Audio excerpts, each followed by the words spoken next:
Good morning, everyone. Happy Thursday, April 21st. It is 9 a.m., and you all know what this is. It is our second annual Calling All Women Warriors. It's super important that you hit the like button and the share button to make sure that all of our women who have served our country are aware of this wonderful show that's happening today.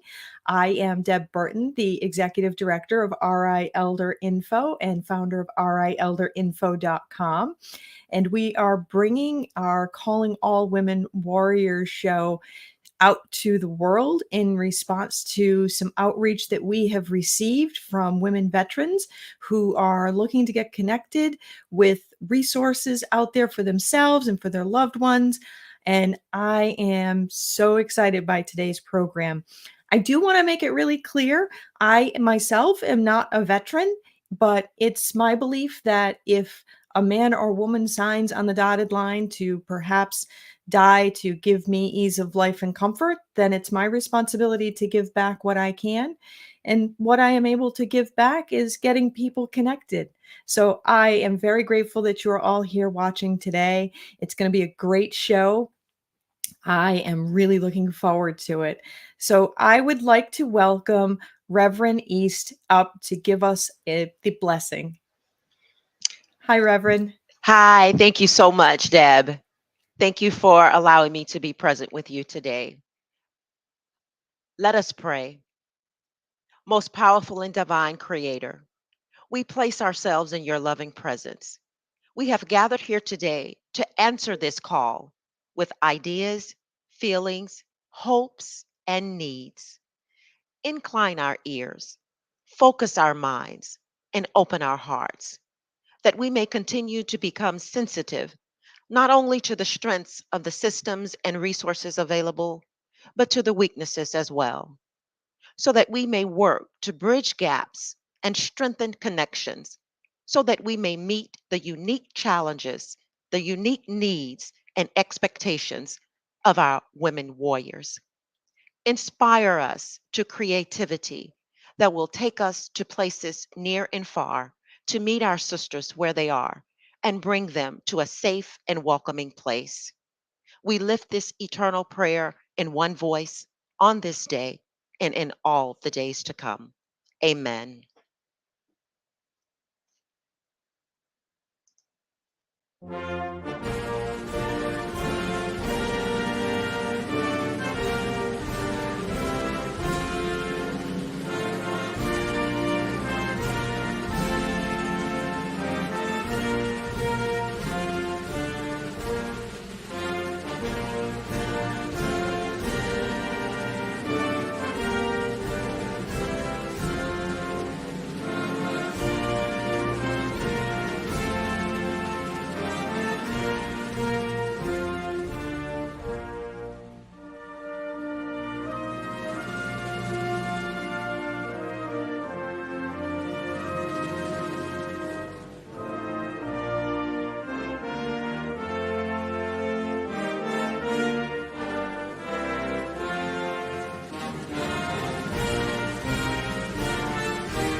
And now for our Pledge of Allegiance.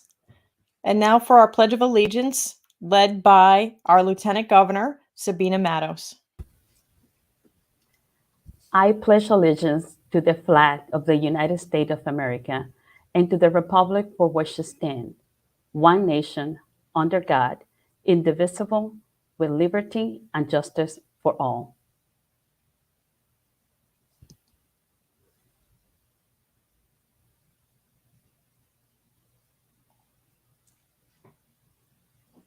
Thank you so much, Lieutenant Governor. I appreciate you being able to come on today and lead us in that Pledge of Allegiance. Did you want to give a few remarks?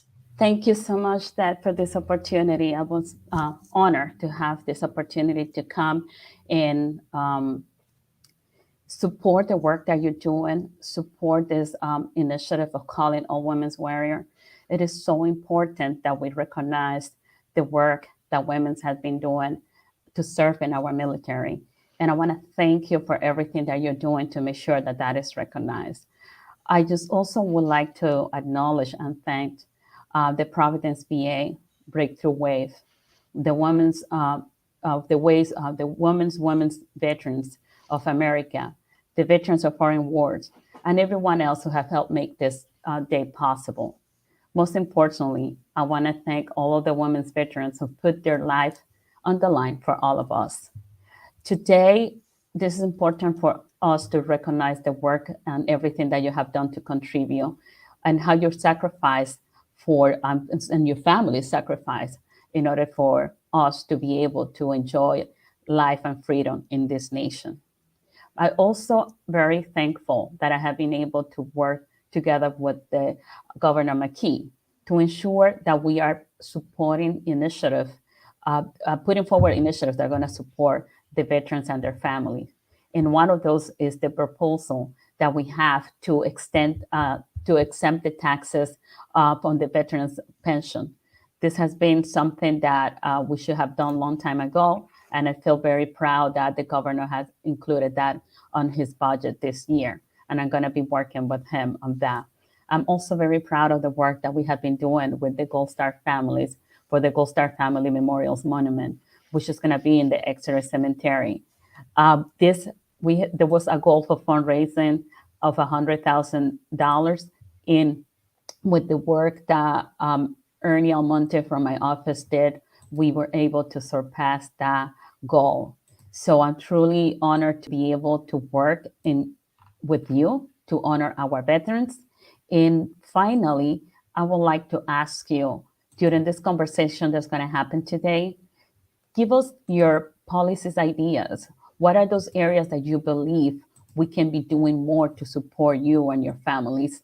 And let us hear those ideas and those policies proposals that you have. That's what I'm looking for to getting out of this conversation today. Deb, thank you so much for having me here today. Thank you so much, Lieutenant Governor. I appreciate you being able to take time out of your busy schedule to join us. My pleasure. It's my honor. Thank you. So next up, I would like to welcome my friend, Dora Vazquez Hellner, the Rhode Island Woman Veteran of the Year for 2020, but also my friend. Welcome, Dora. And commander of the VFW. Oh, geez. Good morning, Deb, and thank you so much for your kind words. And I want to thank you for everything that you do for not just for our veteran community, but for everyone within the great state of Rhode Island. So when I was invited to participate in today's event of Calling All William Warriors, I had multiple thoughts regarding what exactly it was that I wanted to talk about specifically. So Ben, if you could please pull up my slide.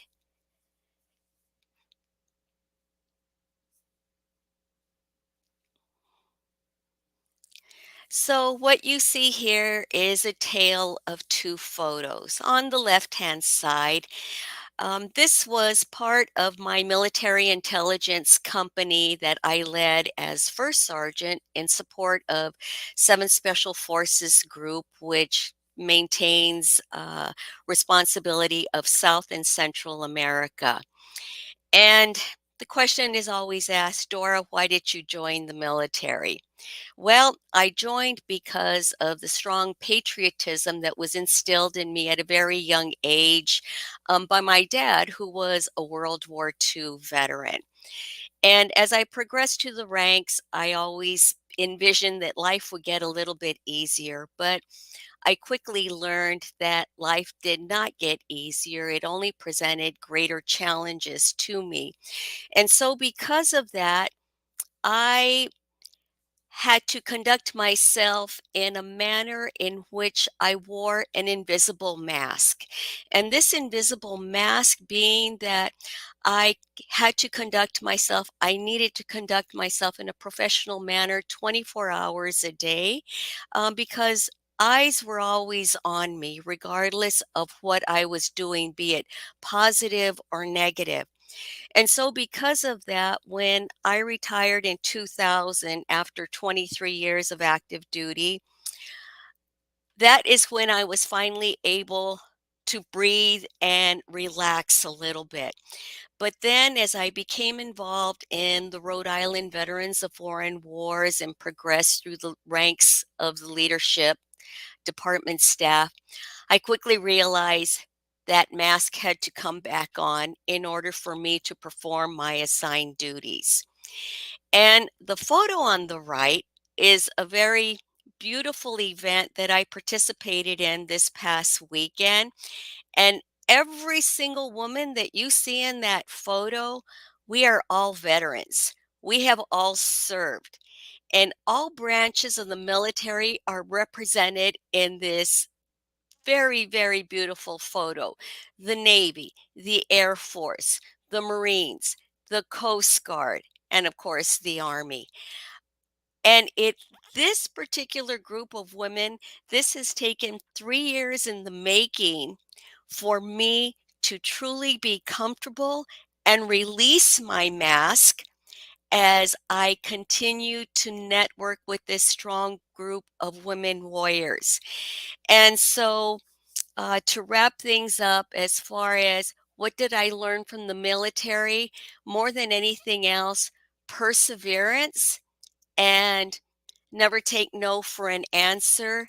And life is always going to present you with challenges, but it was because of my military experience and my patriotic upbringing from my dad that I am able to continue to be who I am today.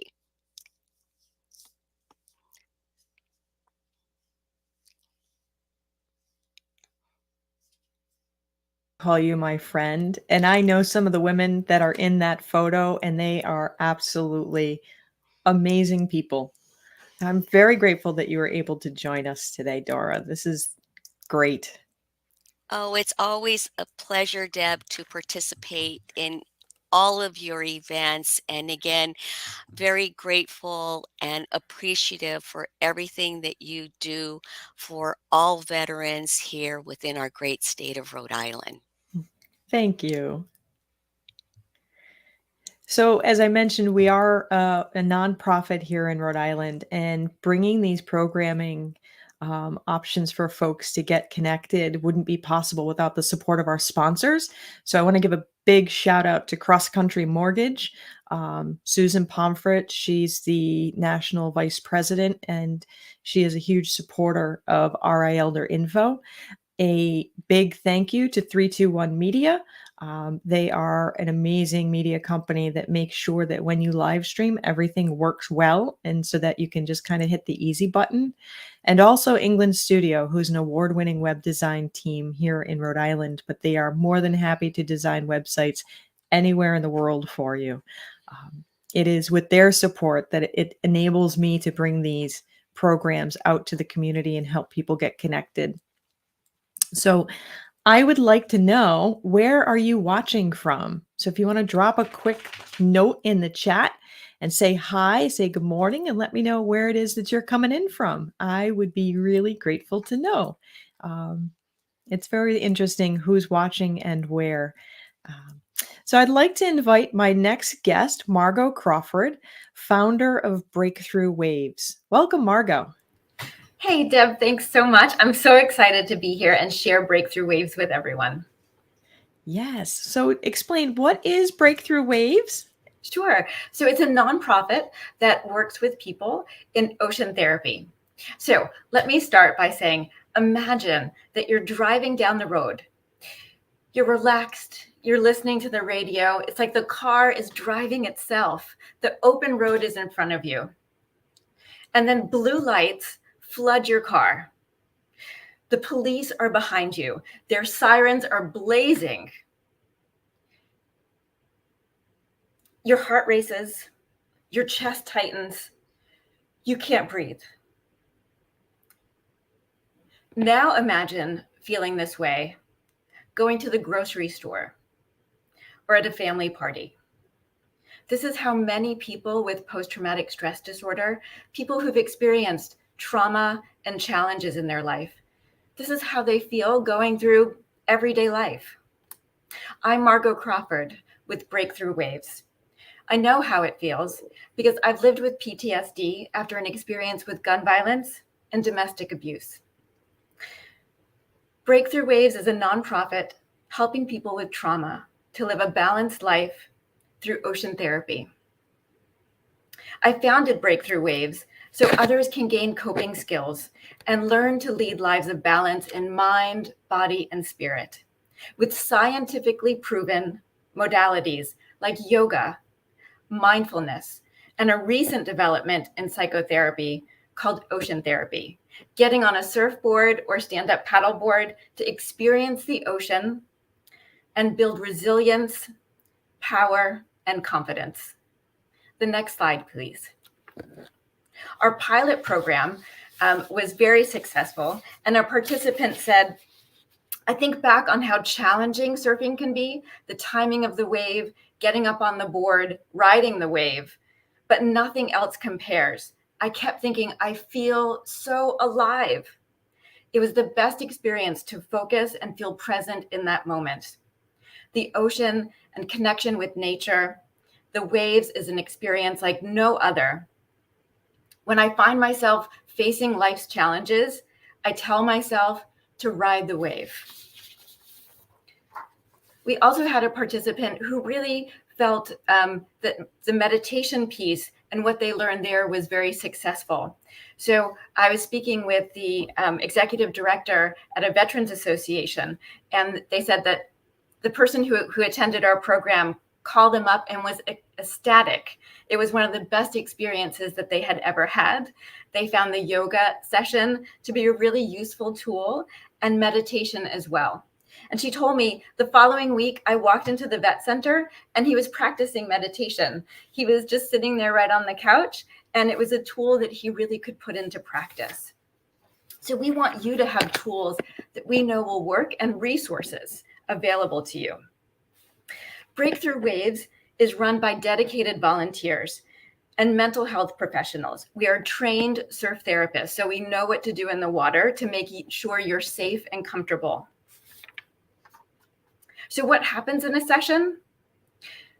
Well, it's about 1.5 to 2 hours on the beach. We do yoga, mindfulness, and breathing. We think about a challenge that you might have, and we set an intention as we go into the water. And then you ride that wave. We conquer those waves. And maybe you stand up, maybe you don't, but you sure as heck will be on that board. And some people get very afraid. We get that. But that discomfort that we have, getting out of our comfort zone, makes us realize in those times that that discomfort will come to an end. Because sometimes our suffering feels endless. So one of the resources that I want to share with you today is a breathing technique that we use out on the beach. Like we said, we're here for resources. This is a resource fair. And one of the resources that you have is your breath. So what I want you to do is just sit comfortably in your chair. Relax your body if that feels comfortable for you. If you feel like you can close your eyes and you feel safe doing that, go ahead. And then just listen to my voice. Take a deep breath in. The deepest breath you've taken all day. And when you feel ready, exhale that breath. You can bring your hands down to your lap. Just notice in your body where you're feeling tension.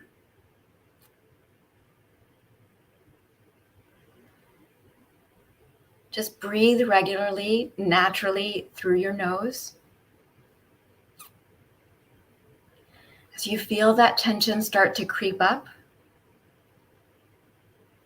relax your body. Continue to focus in on your breath. When you focus in on your breath, it naturally starts to slow down.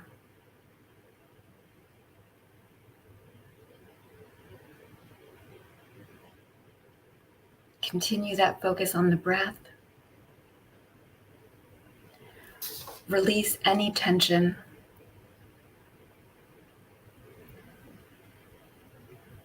And then when you feel ready, if it feels good for you, you can wiggle your fingers and toes, come back into your seat, come back to the presentation, and we'll go on to the next slide.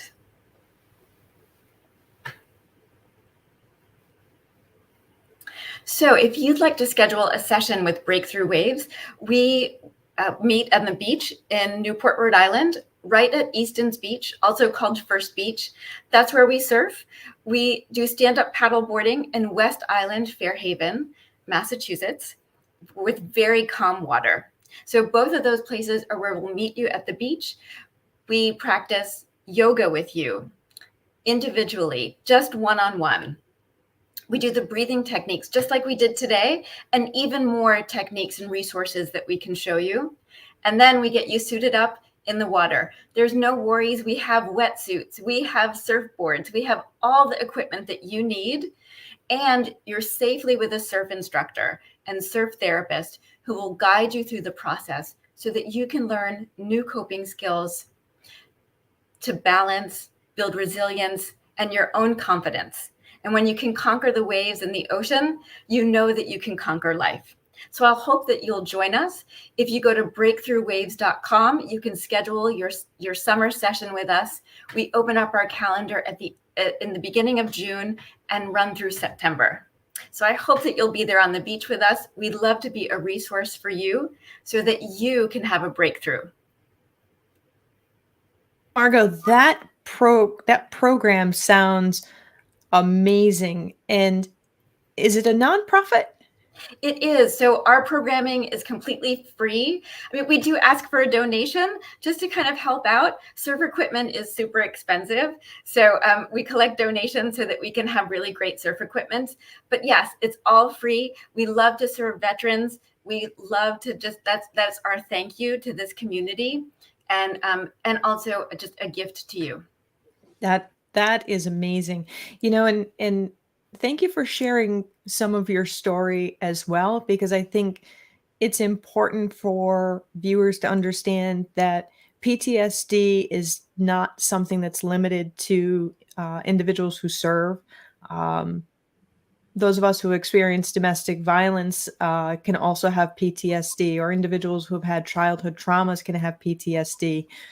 What do you think it is that being in the water, being in nature, what do you think it is that helps calm that sense of scariness that can sometimes exist in our bodies? What is it about nature that does that?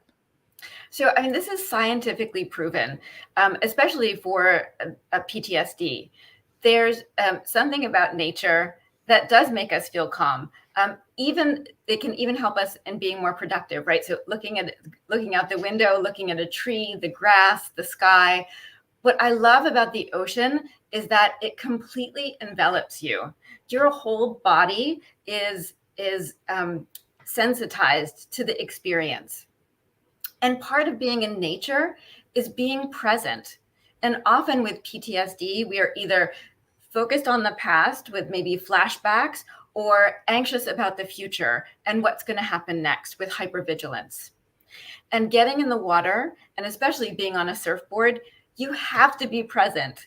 There is no time to think about anything else. And just that hour alone of staying present can help us understand what it would be like to carry that out of the water and be present in our everyday lives.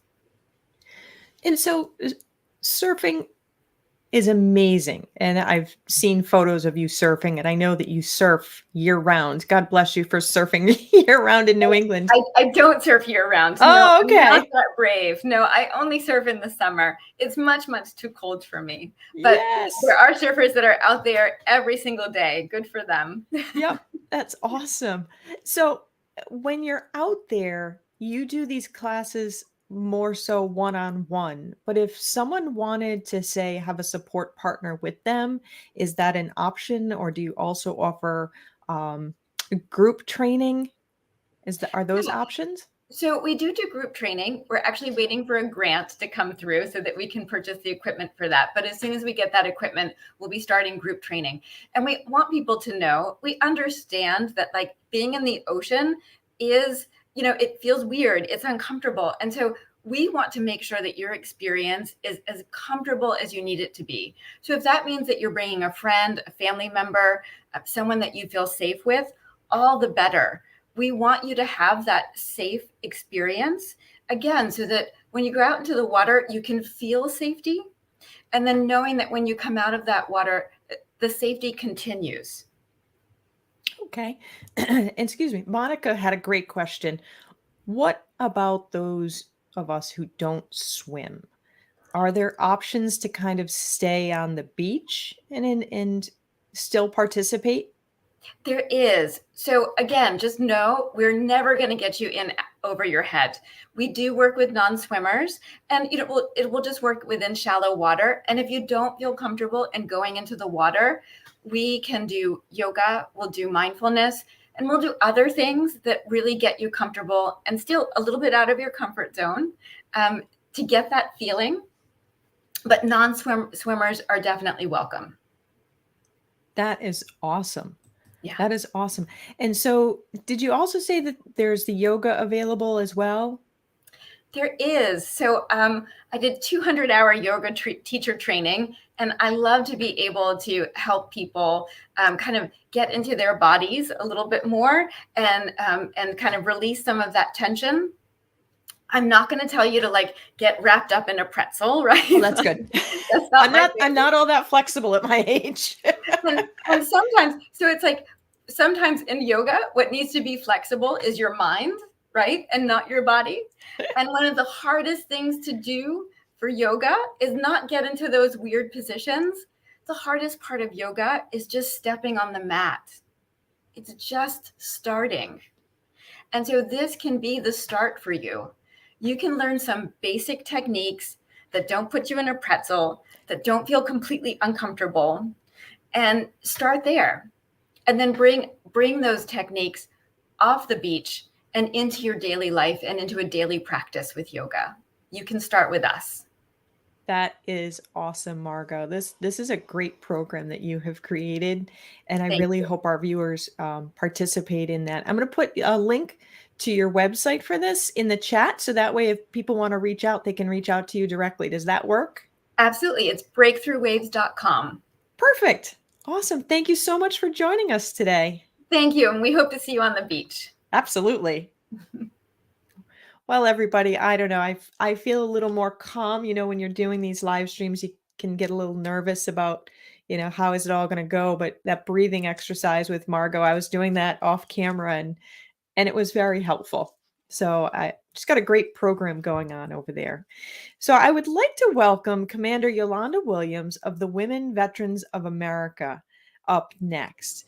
She is an amazing woman who has started this program and is doing great things. Welcome, Yolanda. And it is Yolanda. I spelled it wrong on some of the flyers, so I apologize for that. I fixed it as soon as I caught it.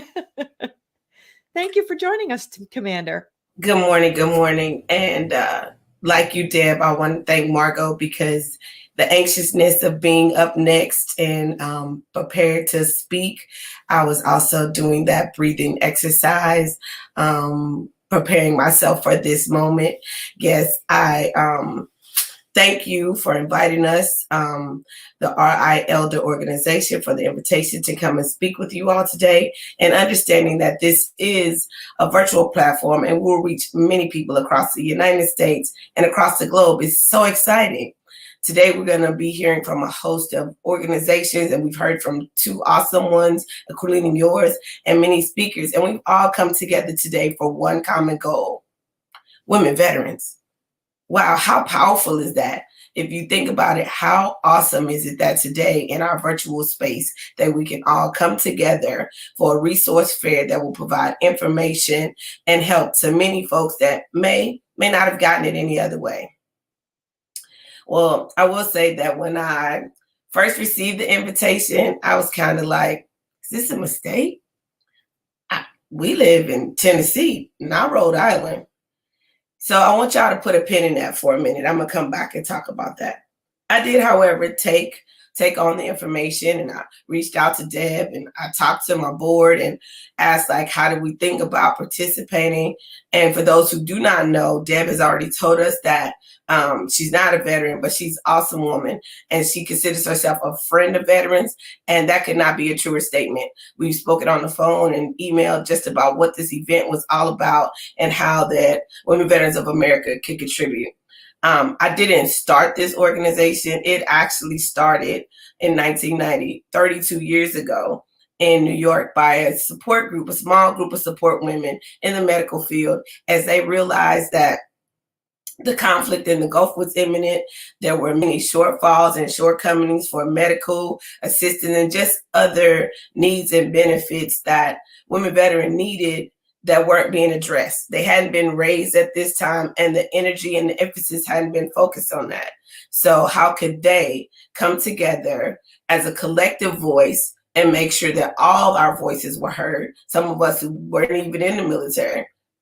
I think I say, if you pause for a minute and say, where were you in 1990? What were you doing when this organization got started?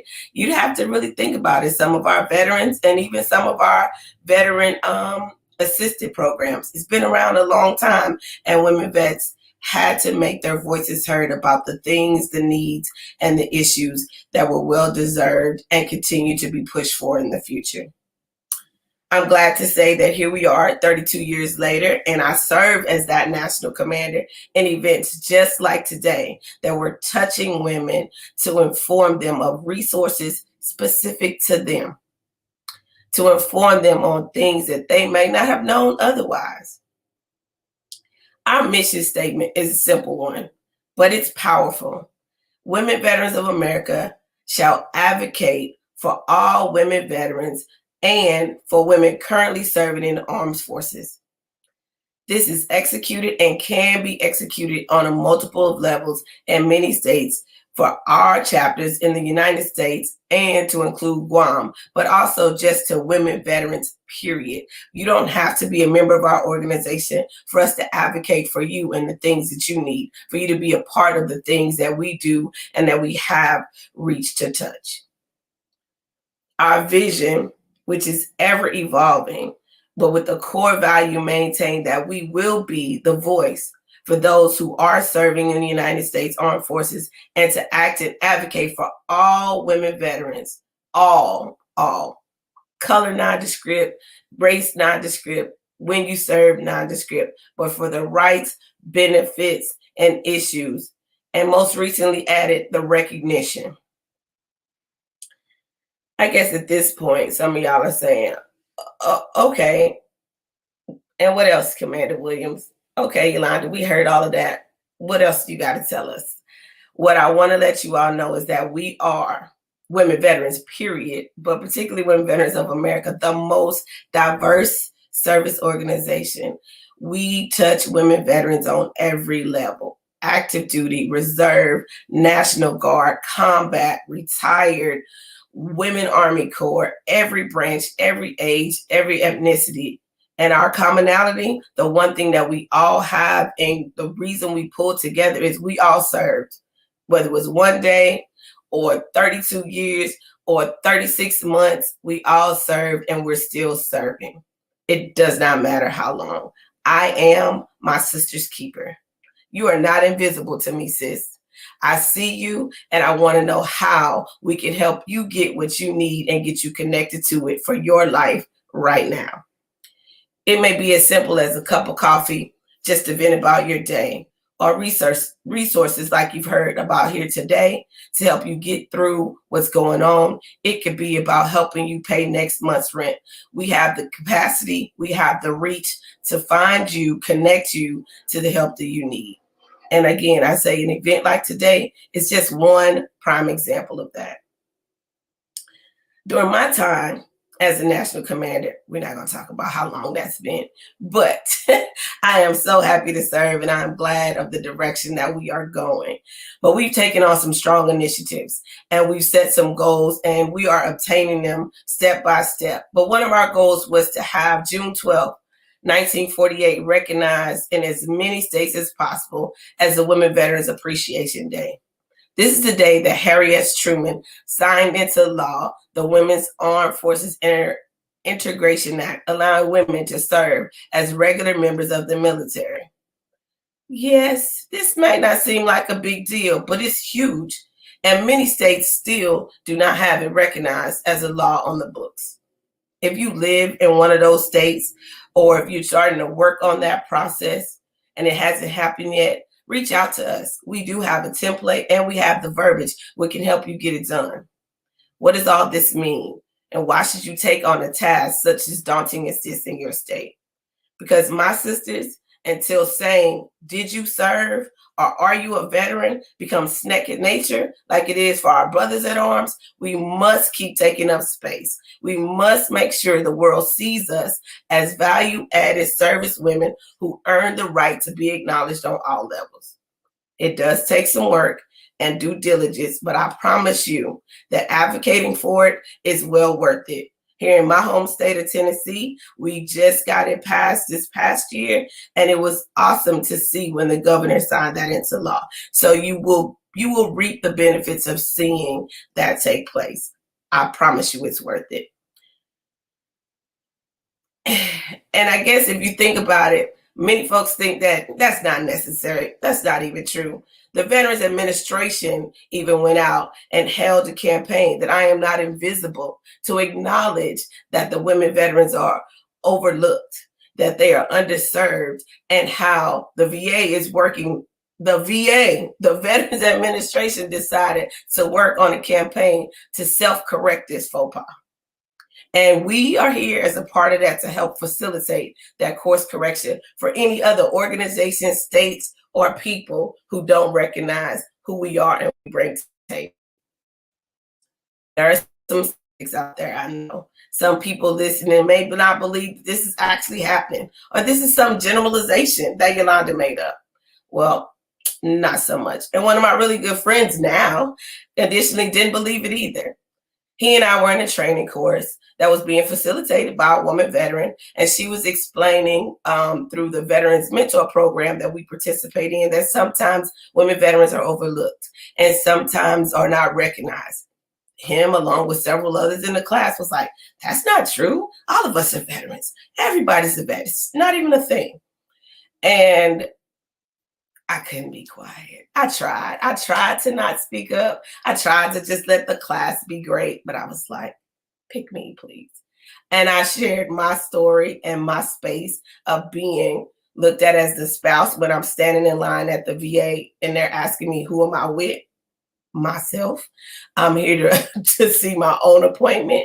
But they didn't, honestly, that room that I was in, honestly didn't believe it. But the gentleman who I said is my friend now and a very huge advocate for all programs that we do here in our local community actually went out and watched over the next month about when he went to dinner or when he was at the store or when conversations were offered to him or his friends and his female counterparts were not offered that same advantage.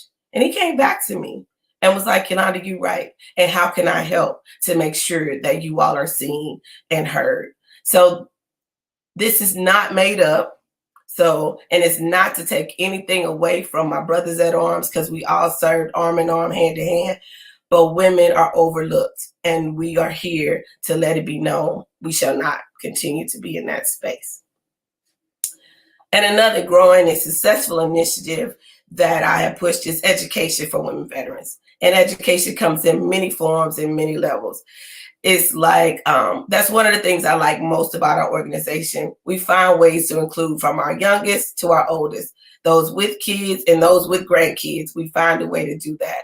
We are partnering across the nation with ROTC programs. We're getting our seasoned women back interested in school, finding programs that service both those who may not have been in school for a while, but other programs that connect them with non-traditional school things like equine therapy or knitting or just things that they're interested in doing and teaching, or even furthering career opportunities post active duty time. All the education programs are unique to what women need and or want. And they have said that they want to expand our focus so we find opportunities and partnerships to help that. So if you're one of those universities with a unique program, reach out to us. We'd love to partner. And one of the last initiatives that I'm going to talk about today was just how we get involved in our communities. We all live someplace. We highly encourage women veterans to get out and see what your community has to offer, and better yet, what you have to offer them. You will soon find that there's another sister who served, who has a small child that would like to go to lunch or have a play date. You'll find that if you adopt a highway or a school or a neighborhood, that people that live there may actually be veterans as well and are just looking for somebody to knock on the door and say hello. If you reach out to your state veterans home or nursing homes, that there just might be that woman veteran that's so excited to see you, and you just may have given her purpose and another reason to keep pushing, but also giving yourself purpose. Because what is the one thing that we have in common? We served, and we are continuing to serve, and you serve in your community the same way you served while you were on active duty or operating in your military time. We recently partnered on a national level with the Hardwood Institute for Public Innovation, and there have been many reports across the United States about how they've helped communities connect on the aspirations of what communities have, and not so much on the things and the issues that they disagree about.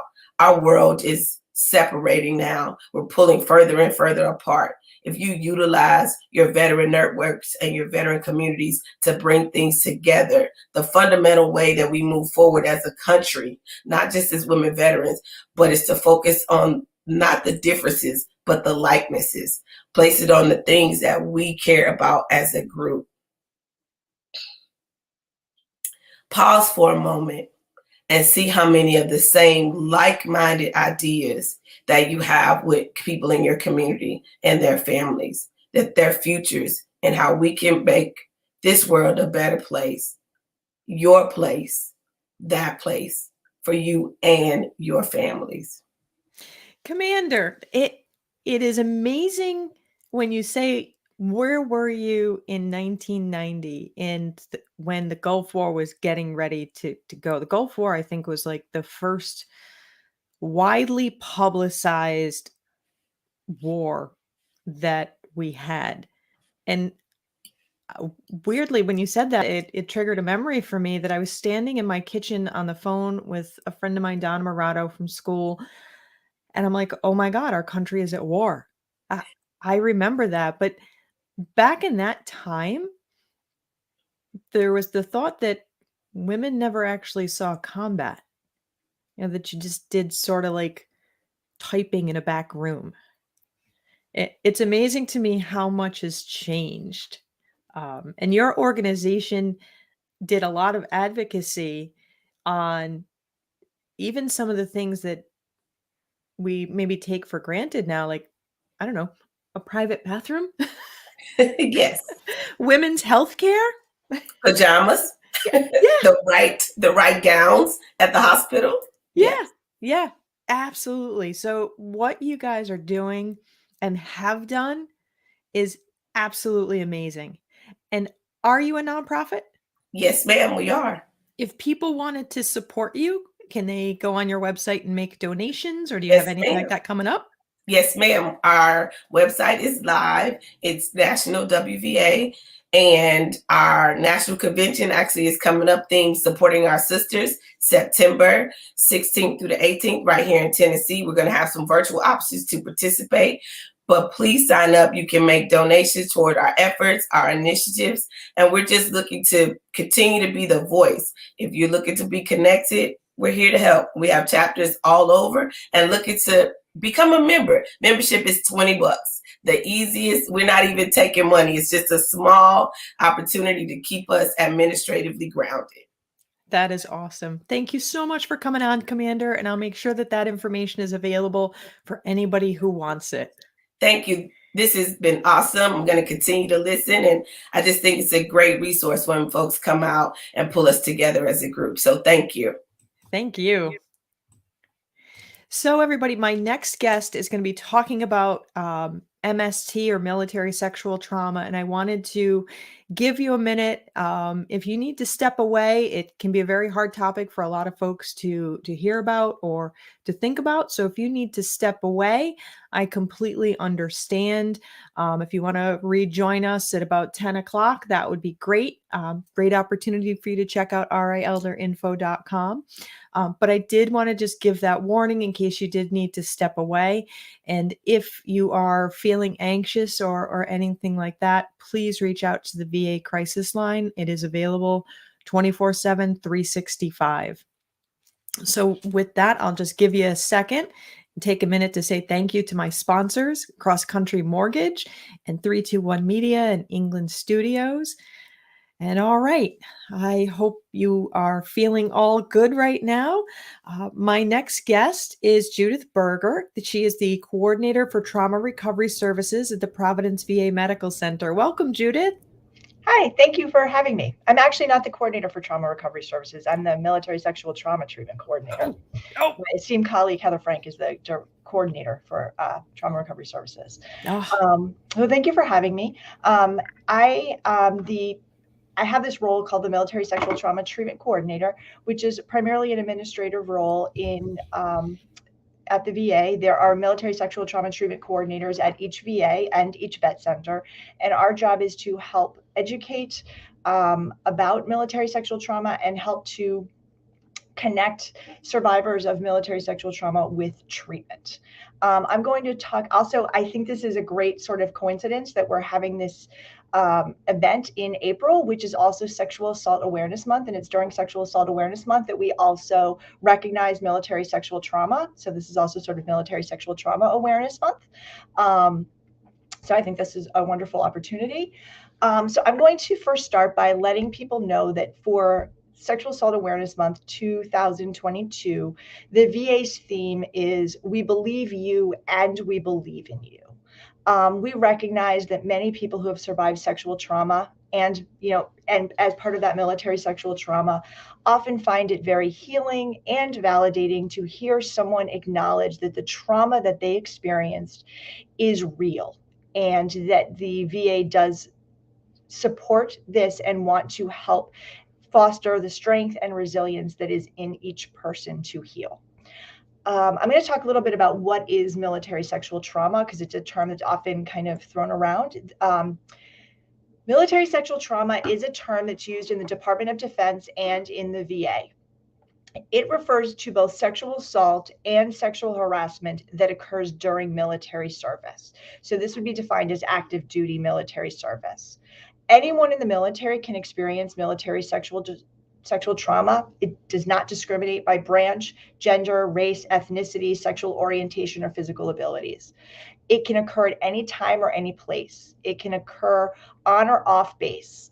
The perpetrator or perpetrators may be known to the survivor, and they might also be fellow service members or civilians. MST includes, but certainly not limited to, being pressured or coerced into sexual activities with threats of negative treatment for refusing to cooperate, promises of better treatment in exchange for sex, being physically forced to have sex, being touched in a way that makes someone feel uncomfortable. And this includes things that have been called hazing or normalized over decades. Being subject to comment about your body or sexual activities in a way that feels threatening or that's unwanted after you've clearly communicated that it was unwanted. Sexual contact without your consent, even while intoxicated. So not being able to give consent does not mean that you've given consent, right? Not being able to give consent means that it is unwanted. Certainly even receiving unwanted sexual messages, videos that are shared without your permission or taken or kind of, given to you through email, things like that. how does MS, so we kind of think, how does these experiences affect survivors? A few things to keep in mind is that in the military, people are often in very close quarters. You are working, eating, sleeping, recreating with the same group of people. And oftentimes in this group is the perpetrator. So we find that military sexual trauma presents clinically much more like incest than other sexual assaults that might occur in this sort of age group. MST is an experience. It's not a diagnosis. As with other types of trauma, people can react to the experience of military sexual trauma in many different ways.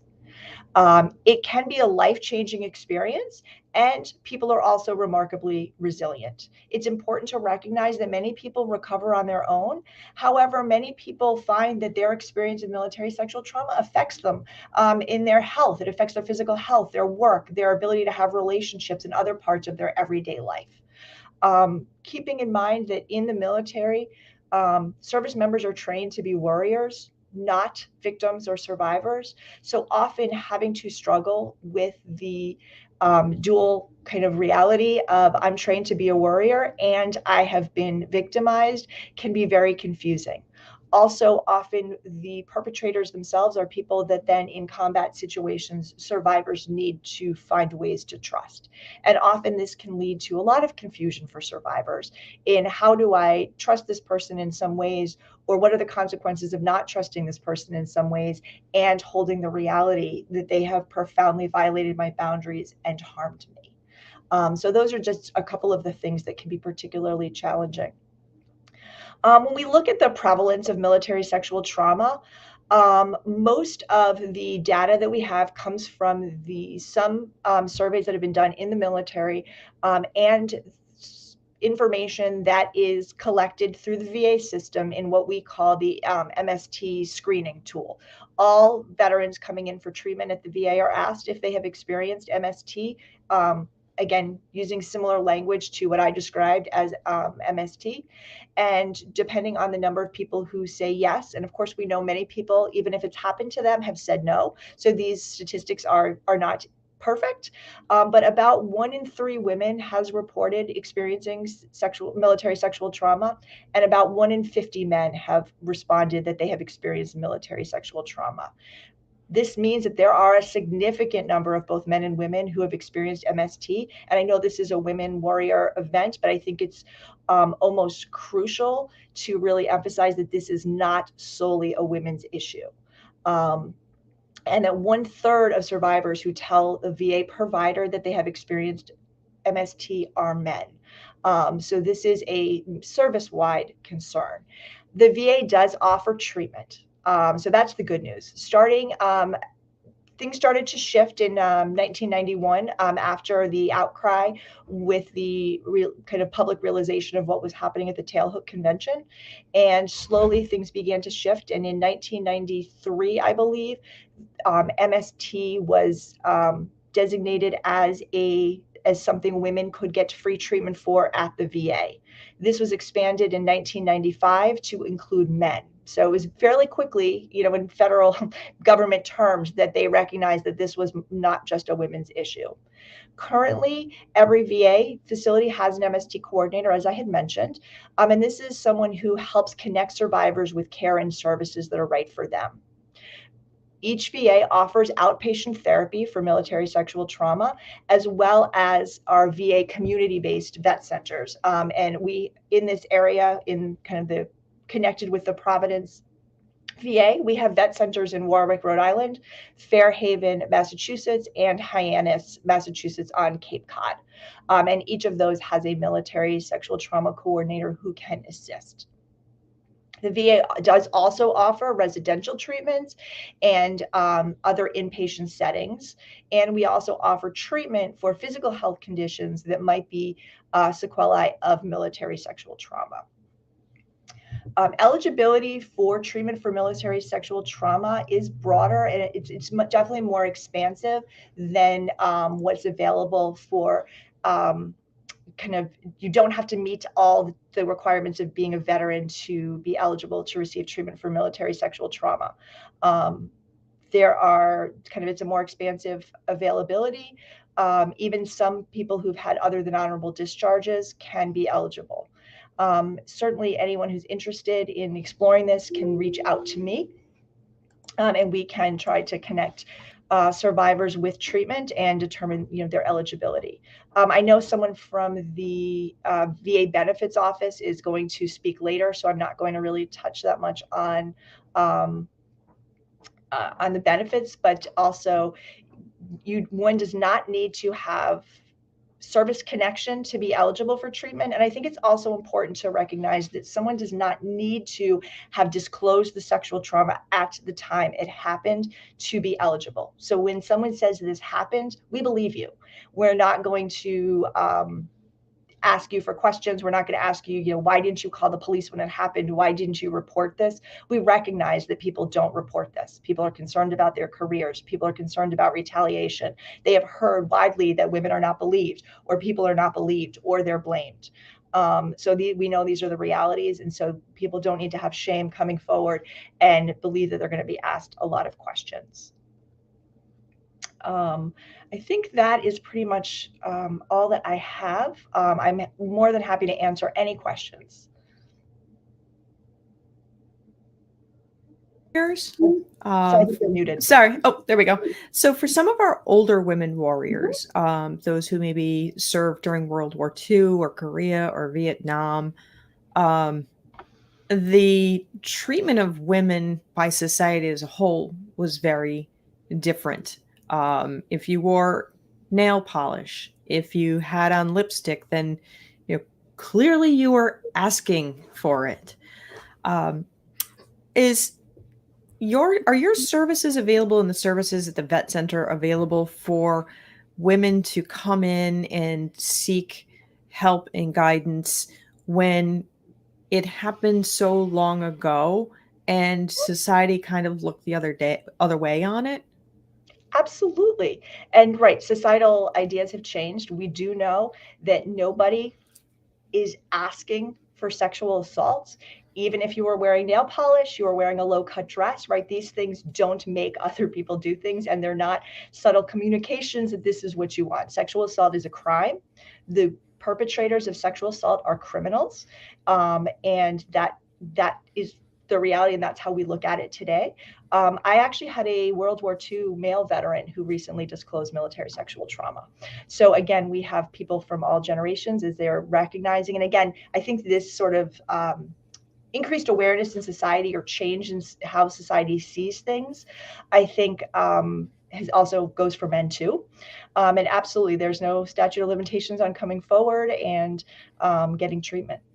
Most of the people who come forward, aside from our very young veterans just coming out of the military, are women in their late 50s and 60s. Yeah, it is wonderful that they're coming forward.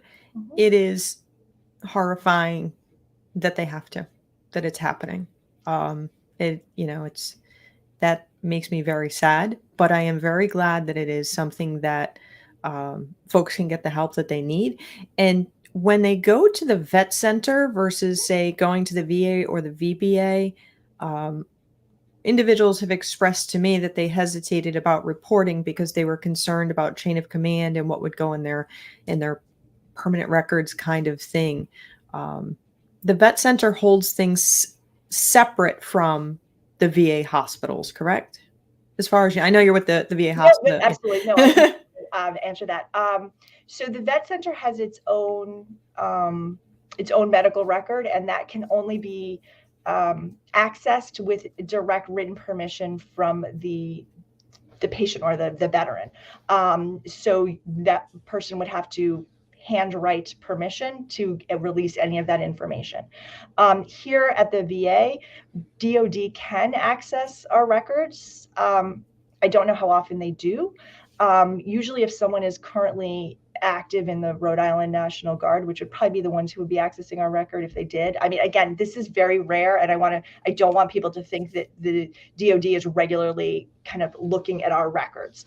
it's a possibility. It's not something that, and it's not something that's ever happened to a patient that I have worked with. However, and we usually will write our records. We don't name names in our records.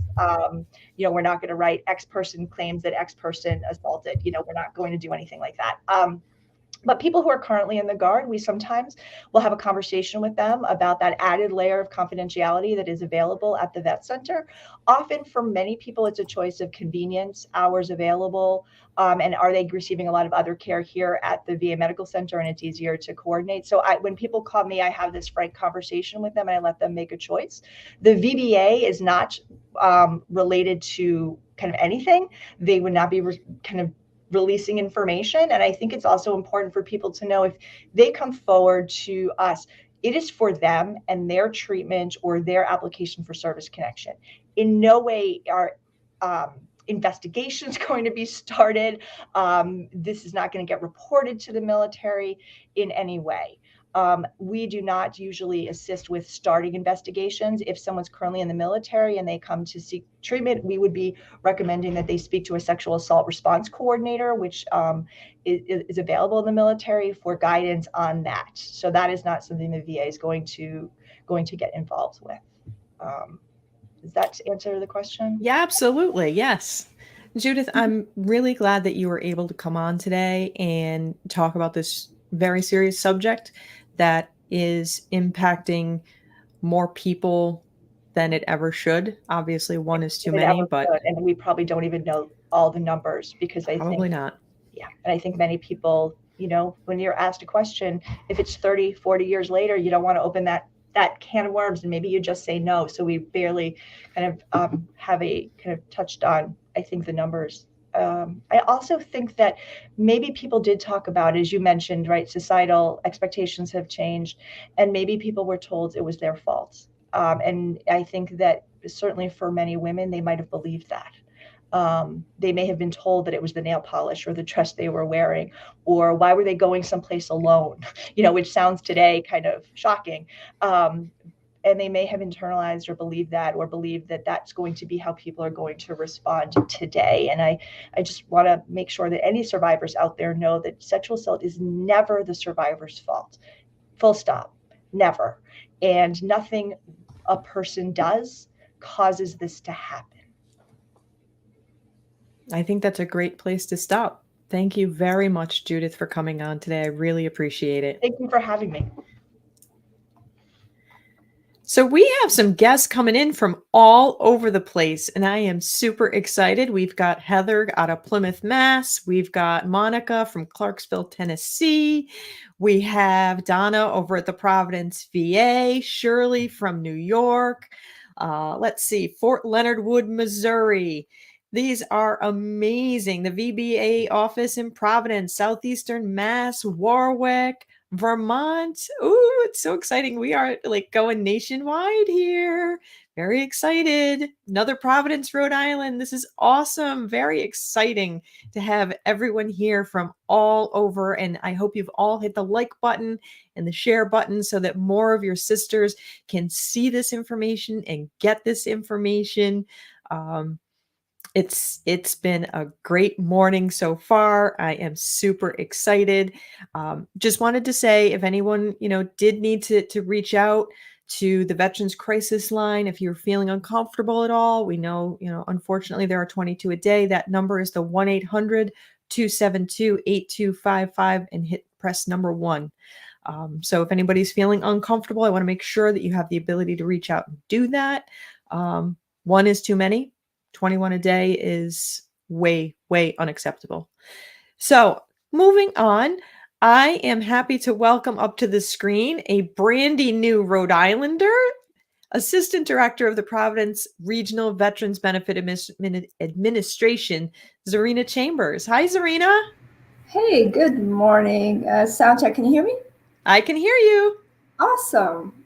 Great to be here. If you could bring up the slides, I would appreciate it. Again, Zarina Chambers here, Navy veteran. Very excited to be here with you guys today, and then just to give you a little bit of an overview related to veterans benefits and what's available for you. Next slide, please.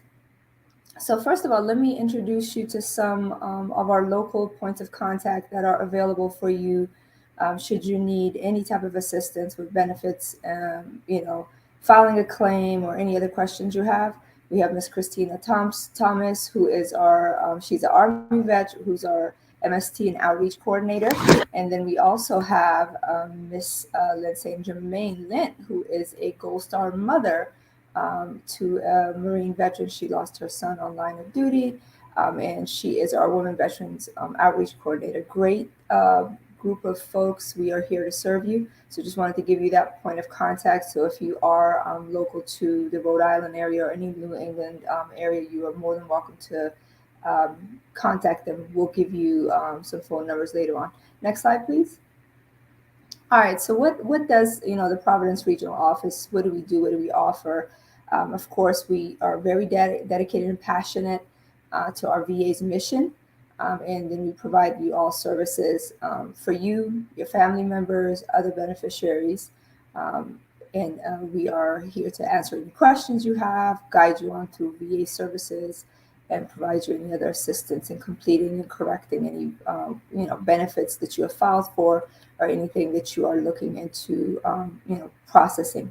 And we provide you updates to your claim and anything of that nature. Next slide, please. All right. Most of you know, you're very familiar with what VA has to offer, but service-connected compensation, non-service-connected pension. We do some benefits delivery at discharge. This is for our service members who are still serving in uniform. Aid and attendance for our elderly veterans or their beneficiaries, like their spouses that are left. And DIC, the Dependency Indemnity Compensation, which is post if your spouse was active duty and is passed on due to service-connected benefits, you will be eligible for that. And also, we work with you on character discharge upgrades. And if you have any questions, we could definitely help you there. Next slide, please. I'm not going to read everything to you. So what service-connected compensation is, it's a tax-free benefit. It's paid to you as veteran for your disabilities or any injuries that happen to you in the military, or it was aggravated due to your military service. It could be paid once you are a veteran, once you have your DD 214 at hand. And you also could be eligible for secondary disabilities. So, you had one issue and something else is related to that, you could definitely file for that claim too. And the degrees of disability, they're a little, could be confusing and complicated to some folks, but we could definitely explain that. For example, if you add your percentage for different conditions that you've been disabled for, may not add to the VA 100. So those are the things that we could definitely help you and educate you on. Next slide, please. Non-service connected pension. Just wanted to talk about this really briefly. Who qualifies for this? You've served during wartime, you have limited income or no income, and your age being over the age of 65, or you are permanently and totally disabled. There are other requirements like length of service when you served and things of that nature. We could definitely help you there, but this is available for you as well. So it does not have to be a service-connected condition where you could be get some assistance for. This is for our veterans and their family members who are surviving family members rather who are struggling there as far as income goes. Next slide, please. Our Bdd claims, I'm not sure how many of us we have here that are still on active duty. This is a great thing to get started as a service member in uniform. We have presence in almost all of our military facilities, so please seek out and start your claim. Don't be afraid to get your examination, get evaluated, have somebody look at your service record and see what injuries you've incurred in service that could definitely be a benefit to you. So get that started. The slides I'm hoping they will be available to you. So there's a lot of technicalities here. I don't want to just blurb it out to you, but this is something that we definitely provide. Next slide, please. Aid and attendance. Let me take a few minutes to talk about this, as we may have some beneficiaries or veterans that are elderly and need help. Some do not know that this is a benefit that's available to you. It's an ancillary benefit. You have to qualify for non-service connected pension or survivor's pension or DIC or compensation. So that is a caveat that has to be there prior to, but this is something that could help you with you, or even if the veteran is elderly and your family member caring for your mom or dad who is receiving, one of these benefits, and you need help because you're caring for them. They're with their daily activities, bathing, feeding, or dressing them, or you have other, the veteran has to stay in bed or spends a large portion of their day in bed, or because they're ill. So this is a great benefit that's out there. There's some medical documentation that's required. There's a form that needs to be filled by the physician that they're being treated with or by. But definitely something that it's there for you. Not a lot of our beneficiaries are aware of it, or actually family members. So this is something that you may want to look at and see if you are eligible for. Definitely reach out to us and we could guide you and give you additional information. Next slide, please. All right, so what is DIC? This is a tax-free monetary benefit generally payable to a surviving spouse, a child, a parent of a service member who died while they were on active duty. So it's just, not to a wife or a child or husband rather. This could be on active duty training or, so this is a benefit that it's a monthly benefit that will be paid to eligible beneficiaries. And it could be paid to, veterans who are service connected for 100%. So either active duty, unfortunate incident, or if the veteran was 100%, you could be eligible to receive this payment. Next, thank you. Character of discharge. This is something that briefly was touched upon earlier during one of the briefs. So just because something happened to you, could have been because of an unfortunate incident in military. It could have been due to, harassment or any other infractions you had, or something that you feel back in the 90s, 80s, 70s, they did give a lot of personality disorder, bad conduct discharges. They would give you something that you would not be eligible to receive your benefits. Well, now we could review all of that for you. This has been there, something that we could help at any time. But this is something we want to let folks know. Just because you did receive an unfavorable discharge does not mean you do not have the right to get that reviewed. Of course, you could go in through your military branch of service as well, but VA is here to help you, and we could look and review your personnel record and deem you eligible, or upgrade your character of discharge for VA purposes. This could help you with medical, with the hospital side of the house, with us, and give you the services that you need for injuries that happened to you while you were in military. And then also,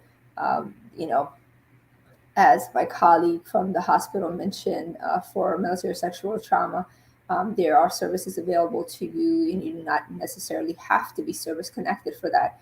But this helps because we could look and review one of our very experienced employees who have a lot of experience in LinkedIn in researching documents and things of that nature, to see, well, the incident that happened, or what caused these bad papers per se. So we definitely have that service to offer. There's quite a few documentation or paperwork that needs to be sent. Sometimes it takes a little longer because it is something that we have to research. We need to look at everything that's available for us so we can give you a favorable decision. But definitely it's there for you to do. So don't think because you do not have quote unquote, good papers or bad papers or honorable discharge, that you're not able to seek services from Veterans Benefit Administration or any VA facilities. Next slide, please. Okay, so this is something that we offer. So if you are service connected already and you have a points per preference, what is this appointment request? This could be beneficial to you for if you're seeking federal employment. There's that 5-point preference letter, so we could give you those letters, or there's letters that we could provide you depending on your percentage. That could help you with Parks and Rec. A lot of state government facilities offer our veterans different type of discounts or tax write-offs and things like that, like property tax waivers. So this is that via appointment letter that we could provide you. Write it, basically type it up and provide it to you, or we could even guide you if you're tech savvy on how to get this document or any other documents from va.gov, which is a new fancy website, and we actually even have an app now. So it's you could go into your Chrome, Google, or Apple App Store and actually find the VA app. I use it as a veteran. I wasn't even aware of it till a few months ago, and it notifies me for my medical appointments, and I could even write my doctors a note and also print out a letter or look at to see what my, if I had a claim, what the status of my claim is. So there's a lot of things available there for you. This slide is giving you a little bit of our hours, business hours, and when you could come and get these assistance from us. Next slide, please.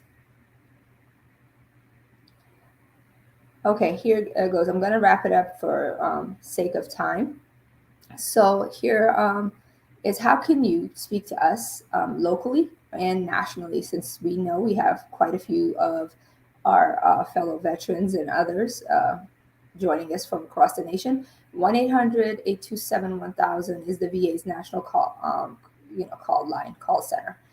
We have multiple call centers. We have improved tremendously. The wait time is mere seconds nowadays, from the long days of waiting in line for hours to get some assistance are far gone. We have gone leaps and bounds in ensuring that we provide the services timely and efficiently. And then other 401 numbers to our local public contact representative office at the Providence Regional Office. You could give us a buzz, give us a call, and we could do that. And then also, the previous slide talked about the Vera system where you could create appointments, right? And we could set up appointments for you as well, so you're not waiting somewhere, especially with current state of affairs. We don't want to, folks don't like to sit in the waiting area with quite a few other people. So we definitely could set up appointments for you as well and have you come see us. Next slide. I think I should be done. Yeah. Zarina, so that was awesome. It's funny that you bring up that there's a lot of times there's benefits out there that individuals don't know that they're eligible for, whether the veterans themselves or those individuals who might be caring for a veteran. Is it easy if usually it seems like the starting point is a DD 214, that discharge paperwork? Is the VBA able to help get a copy of the DD 214?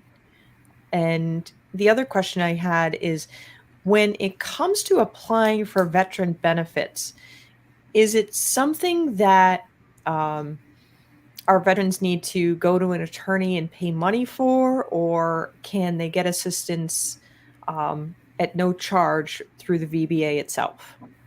So definitely we could assist you in sending, getting your DD 214. As we all know, all of our official or federal records, which a DD 214 is considered a federal record, it is housed at the National Archives.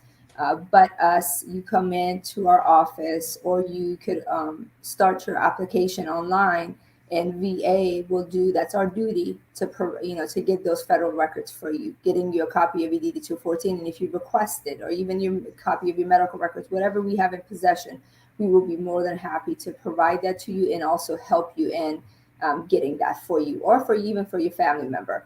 And then as for if you have to pay an attorney to get your benefits, that infuriates me, because a lot of our elderly veterans are victim of that.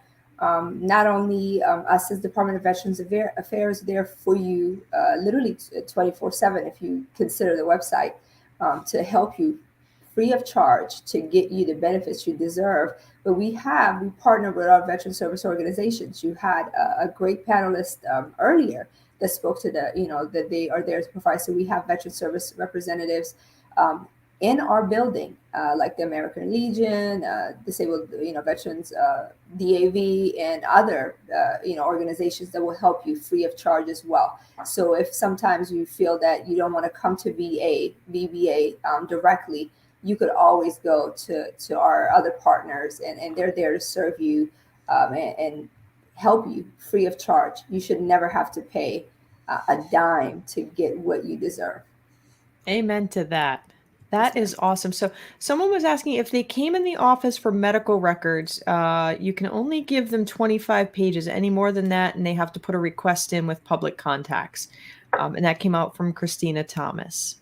So, okay, perfect. Yeah. So that is, it's because we are limited to how much we could disclose. And then also, you put in a request, and it's basically a freedom information request. And then we just go get the stuff for you, and we send it to you. Yep. Thank you, Christina, for clarifying that. So, Zarina, I'm so glad you were able to come on today and share this information. And I know we have viewers who are watching from around the country. So I just wanted to reiterate that 1-800-827-1000 number. That's the nationwide number if somebody needed help. Yep. And va.gov, www.va.gov, is our website that gives you all of the benefits information, and then how to apply for your benefits as well. So if you're tech savvy, or if you have a family member that can help you, and you don't have to be tech savvy, it's literally a couple of clicks. I'm not a tech savvy person, and you could definitely get all the information you need, and even they could give you the address and information to your local regional office. Awesome. Thank you so much for coming on today. Welcome to Rhode Island. Pleasure. Thank you. Thank you so much. Excited. Yes. So my next guest is Kat Corchado of the Women Veterans Network, also known as Woven. Welcome, Kat. Good morning. I'm so happy to be here. Thank you. I'm happy to have you. Please share with everyone what Woven is. So Woven is a connector. Okay. So for any women veterans out there, and as you see on the screen, we are not a 501c3. We get grants, and you see all these organizations that give us these grants from Walmart and Salute to Service, where we actually we got to have a woman veteran who is connected with Woven get to meet her favorite football player. And it's a way of connecting women veterans to other women veterans. I found Woven in 2017 when it started. I was one of the first peer leaders to start. I'm also retired Air Force, and it was 17 years that I'd been out before I found Woven. So you can see from the mission is to provide a unique social network of women veterans to foster connections, build relationships in local communities across the nation. So our goal is to be well known well across the United States. Next slide, please. So we have some unique challenges when we reintegrate. And so for those of you that were in and had to automatically get out of the military, or were in for 20 plus years, or maybe somewhere in between there, you found there was a grieving period. You missed being in uniform. You missed being around those people in uniform. You know, when you spoke to some civilian people, they didn't understand your language. And so we also, through Woven, many women have these positive experiences, and there's less stressors when they're getting out of the military. And so we follow service women's, their status, and sometimes women aren't recognized. If you've ever had an incident where someone said, oh, I didn't know you were a veteran. Oh, you don't look like a veteran. Or maybe you're with your significant other and they automatically believe that it's your husband that is the veteran and not you. And so because of those instances, we sometimes want to shy away from our veteran identity. And I'm here to tell you that, at my age, I am standing up and saying, yes, I'm a veteran, and challenging anyone who says differently. Next slide, please. And so what we find is that we leverage the value of social support. When we get out of the military, we are a little lonely. Where are the veteran sisters? Where are they? Because we don't raise our hand and say, hey, I'm a veteran over here. So what people have found is that being a part of Woven means that they belong. You're now in a sisterhood. And in Woven, we don't care how long you were in. We don't care how long you served. We don't care what your discharge is. Just be a part. You just wore the uniforms, you are automatically a veteran. And we have women veterans from the Vietnam era up through today. Next slide, please.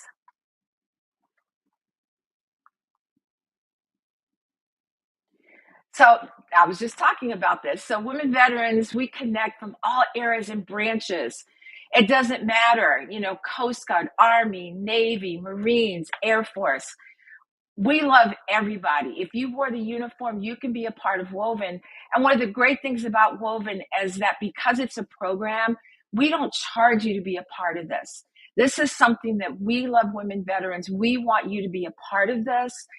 And if it fits into your social network, then allow us in. You can also be a part of, which will probably come up on another slide, part of our Woven community where you don't have to be a part of Woven, but you can just kind of look in and see what we're doing.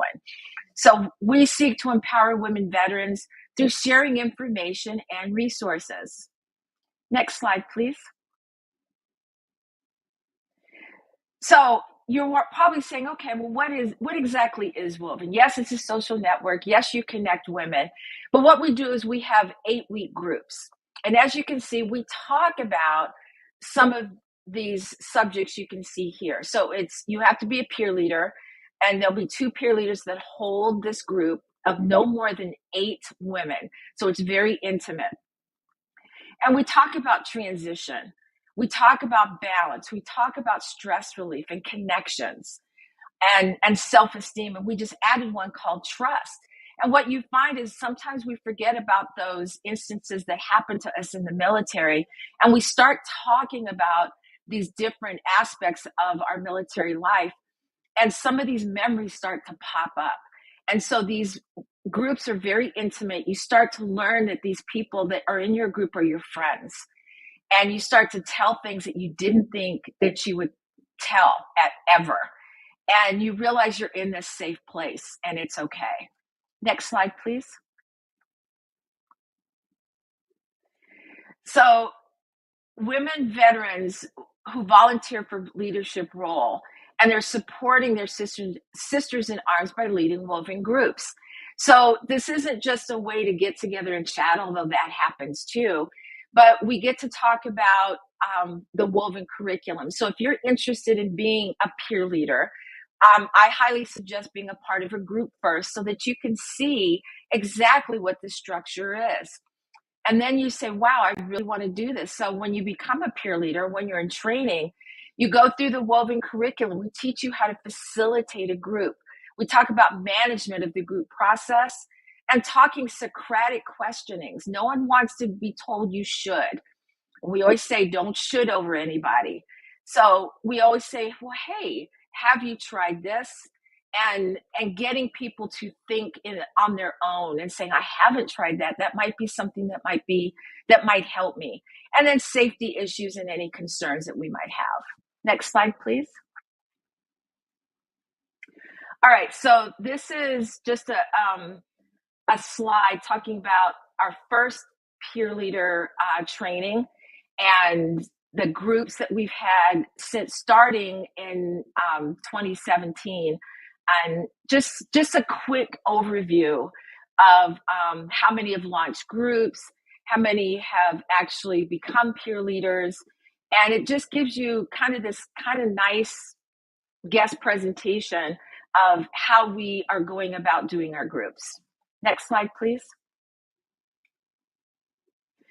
All right, so we do these surveys and we talk about, how has this improved your life? And as you can see from this graph, and it's a positive impact that Woven's had on these women who have been a part of Woven and still continue to be a part of Woven.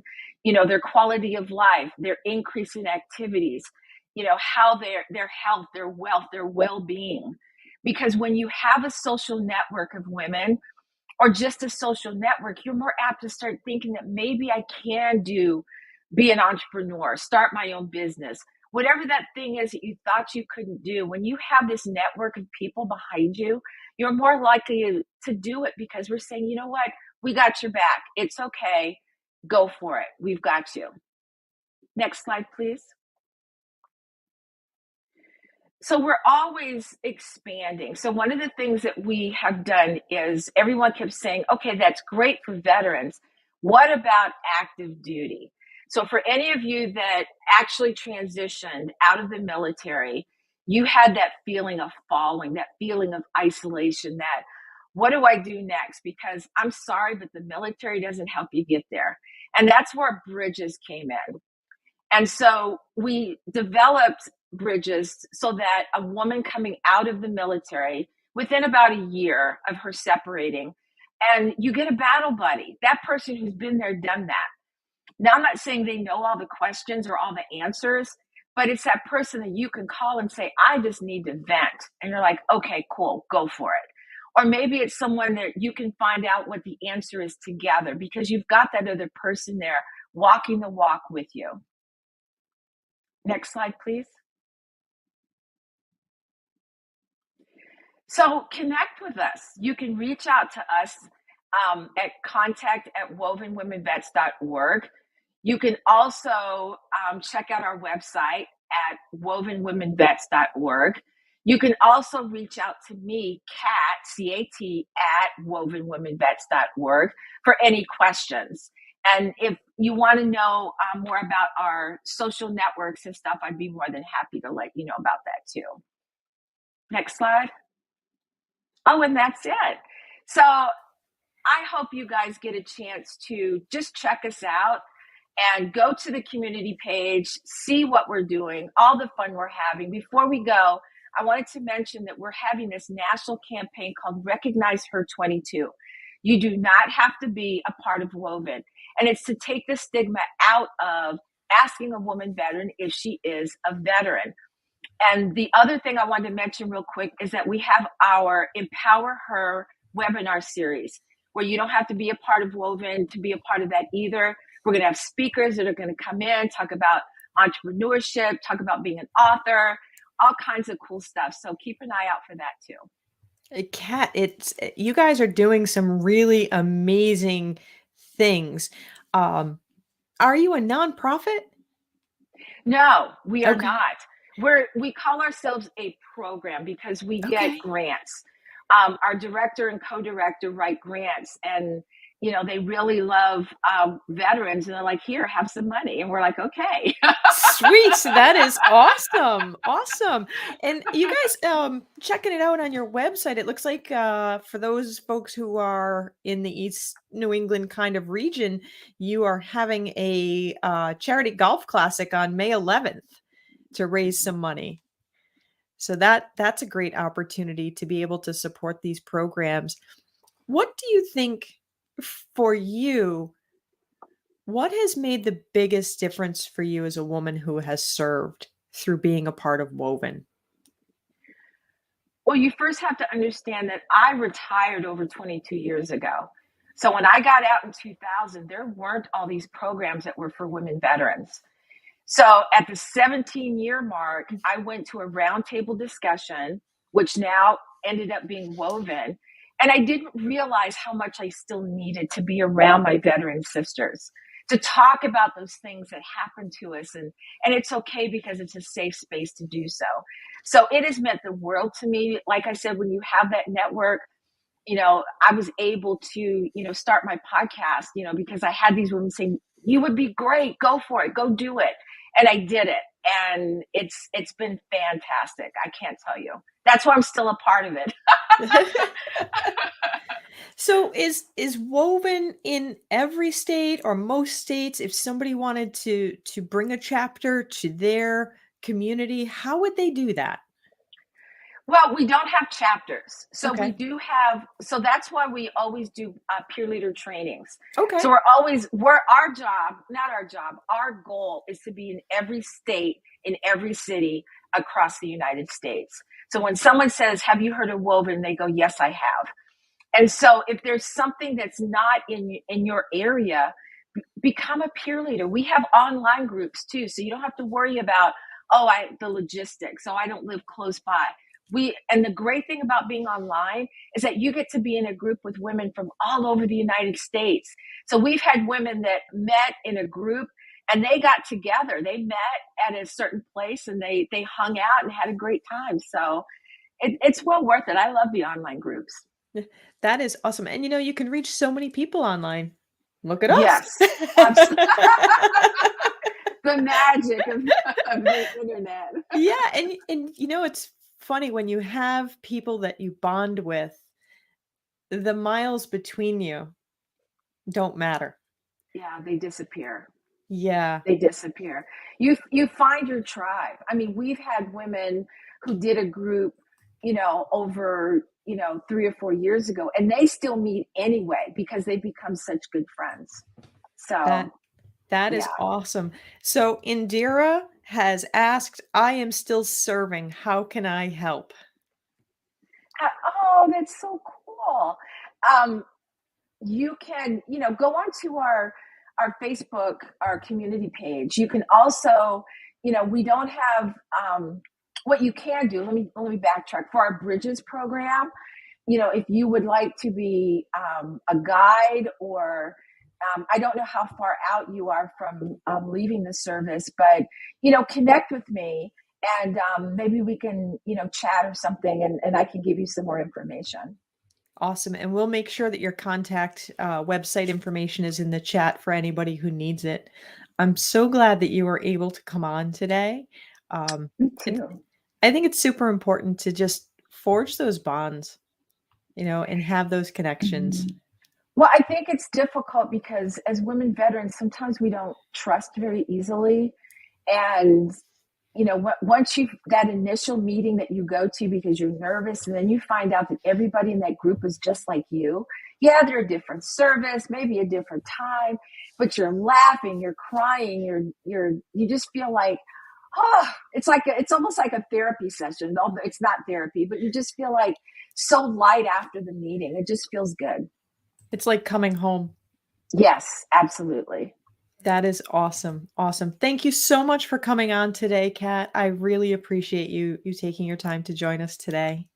Thank you for the invite. I truly appreciate it. And my women veterans, hang strong. She served too, and she's not invisible.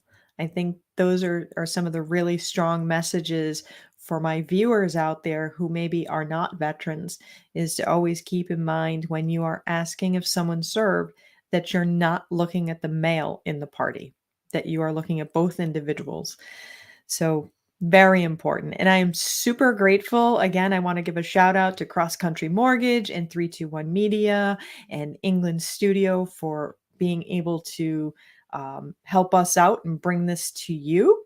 I would like to call up my last presenter this morning. It's not even afternoon yet.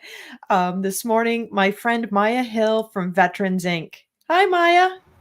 Hey, Deb. Hi, everybody. How are you doing? Good. Thank you so very much. Good to see you. Thank you so very much for having me, for having all of us here, and for especially just shedding light to the quiet souls that are us women veterans. I too am a veteran of the Army, and I'm so very grateful to be here to speak about the services that we have.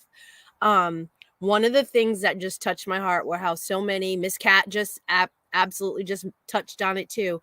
When I got out of the service many moons ago, I didn't know about the programs and the benefits and the services that were available to me. I came home. There was no parade. I don't know where that was. There was no welcoming committee. And I just hit the ground running. I'm a woman veteran. I'm a mom. I had to hit the ground running. And enter about 5 years ago when I learned about this amazing agency called Veterans Inc. We are headquartered out of Massachusetts in Worcester, Mass. And we service all 6 New England states, South Dakota, and Montana. Long stories how those two came into play. But what we do is we are a nonprofit, and we have 2 different grants, and we also have an endowment. So our grants cover housing, very important. The whole objective of, I would say, this entire company is providing wraparound services for the veteran. So we try to service every need, housing being one of the strongest pursuits that we have. Is trying to ensure that veterans are not homeless, that they have suitable housing, that they part of our wraparound service now also includes the grant that allows, that's the grant that I work under, that allows us to help with training, employment services. I have been very well trained in whipping up a fantastic resume, helping you prepare for a new job, prepare for an interview, how did you do job search, things that we just take for granted every day, that, once you've been in the service for a while, you come out and you're like, I forgot how to do this. And the resume, I don't know about the rest of you, but the resume that I received coming out of the military was, it was a good paper airplane. So that's one of the other services. One of the greatest things that I love is what's called the Code Endowment. So Code, everybody's heard of the Call of Duty game. Well, they set up a fund for organizations that meet their criteria. In other words, you have had to have been assisting veterans and have proof of actually assisting veterans. And we can help anybody anywhere. If you are in Guam and you're on your way back here, and you can reach out, we can help you from Guam to home. We can help you anywhere in the country with job assistance, resumes. But one of my favorite things that we don't really stress about, we do have a slideshow, but I didn't want to bore you with that. I figured I'd be able to tell you a lot better than show you. One of my favorite things is, like I said, we are a wraparound service provider. When I first came to this company, I didn't know about many of the services, education benefits. I didn't know about so much, and it had been almost 30 years since I had gotten out. So what we strive to do, what everybody on my team strives to do, is to be your advocate, obviously, but to also connect you. We don't have to know all of the resources. We just need to show you how to get to those resources. And that is one of the things that we excel at. One of the things that if you need help with your benefits, we have people, we've made friends and connections with people that can help you with that. We do have a person within our office, a service officer, who can help you apply for your benefits. If you need help with housing, if you need help with education, we have connections through all of the state schools. There's just so many benefits that are available in our tiny little wonderful state. And my absolute goal was not to let anybody else come home and wait 30 years or however long before finding out what services are available to them. If it's something that we can't provide, it's not like we say, oh, sorry, we don't do that, and hang up the phone or not respond to your email. We're going to find the resource that you're looking for. That is exactly what everybody on my team, and there are 9 of us in our East Providence office, who will go the extra mile to make sure that you have the services that you need. As I stated, we're headquartered in Worcester, Mass, but we have a local office in East Providence, Rhode Island. That's the office that I work from. But our job is really just on the streets, meeting the veterans where they are. One of the greatest, I think, interactions that have come with my being involved with Veterans Inc. has been the women warriors groups that I've been associated with and been so blessed to find and to learn from. Like Miss Cat said, sometimes it's just you just need somebody to talk to and be like, that understands that you don't have to you don't have to fill in the full backstory. You don't have to go, you don't have to explain certain things when you're talking to each other because we get it. And the friends and the connections that I have made over these years have been and will continue to be immeasurable. I could not measure how important they are in our life and how much we want to share that with everybody around us, so that we're not just wandering around here. Like she said, you find your tribe again. I actually am a member of a tribe, the Narragansett Indian tribe, and while they were a fantastic support group, can't replace those of us that serve together, whether we were actually together or not. We serve together. So Veterans Inc., fantastic organization, nonprofit organization. Yes, you can go to the website and absolutely donate and look at all of the phenomenal programs that we have available to veterans. Come on back, Deb. Here I am, my friend. So when Veterans Inc., you do all those wraparound services, do you also help individuals, say, apply for the VA aid and attendance benefit or get a DD 214, or if they're struggling with housing? Do you guys do all of that? We sure do. We have a new person. Well, he's not new. I guess I can't call him new now. Mike Rillinger is in our office, and he is solely committed to assisting with claims, as well as if he's not available, which usually he is. If he's not available, then we have so many other programs. We have the VFW. Woo-hoo. Of course, I'm a member of the VFW. I would have never thought that to happen because that's like an old man's group. Like my dad would have been a VFW, but somehow they roped me in, and they're another fantastic organization who will most definitely help you with your claim. No, please, anybody, do not pay for it. It's great that you can have an attorney who's going to promise you the world, and he probably will, but he's certainly going to make you pay for that. That's absolutely unfortunately true. And VFW, Dora Vazquez Hellner leading us off today. She is amazing. She is. So if I can share maybe part of a conversation that you and I have had offline. Uh-oh. It's appropriate for live streaming. Do you find that women veterans are often an underserved population? Yes. Underserved, because as many have stated before me, you don't know who we are. We're not the ones wearing the hats, running around, showing you that we're the veteran, because most of us came home or still come home and we just get right back to work, and don't necessarily feel at ease, as others have stated, within the veteran community. It was the same while we were in. It's kind of like we're the silent partner. We're the silent investor.